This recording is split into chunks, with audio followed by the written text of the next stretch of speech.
நண்பர்களுக்கு வணக்கம். திருக்குறள் ஒன்று உண்டு. தொட்டனை தூறும் மணற்கேணி மாந்தர்க்கு கற்றனை தூறும் அறிவு. மணலில் கிணறில் தோண்ட தோண்ட எப்படி நீர் ஊறுகிறதோ அதுபோல நல்ல நூல்களை கற்க கற்க அறிவு பெருகும் என்பது அதன் பொருள். அப்பொழுது 2 நாளைக்கு முன்னதாக வெளிவந்த மிகப்பெரிய பொருளாதார புத்தகம் ஒன்றை கன்னிமாரா ஹோட்டல் நூலகத்திற்கு சென்று எடுத்து வருமாறு கூறினார். அதிகாரிகள் விரைந்தனர். கன்னிமாரா ஹோட்டல் நூலகத்திலே பார்க்கும் பொழுது அந்த புத்தகம் இல்லை.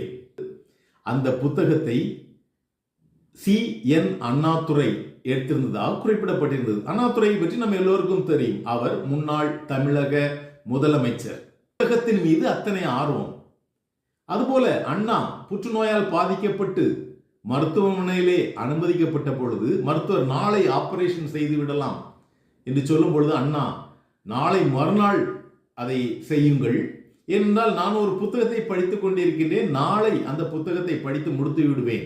புத்தகத்தின் மீது எத்தனை அக்கறை! இன்று புத்தகம் என்பதை லைப்ரரி யூசேஜ் என்பதை குறைந்து விட்டது. நூலகத்தை பயன்படுத்துபவர்கள் மிக மிக குறைவு. செய்தித்தாள்களை எடுத்து என்றால் தேவையற்ற செய்திகள்.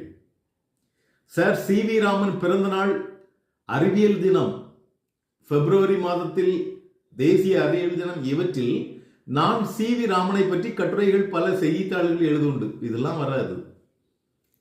எது விரும்பி படிக்கிறார்களோ அதற்கேற்றாற்போல் ஊடகங்கள் இன்று செயல்படுகின்றன. நல்லதுதான். அதே நேரத்தில் நல்ல கருத்துக்களை நாம் நூலை கற்பதன் மூலம் அறிவை பெருக்கிக் கொள்ளலாம். நூலகத்திற்கு, நூல் வாசிப்பதற்கு அதிக முக்கியத்துவம் கொடுங்கள். உங்கள் மூளை அதற்கேற்றாற்போல், உங்கள் அறிவு அதற்கேற்றாற்போல் விரிவடையும், பெருகும் என்பதில் சந்தேகமில்லை.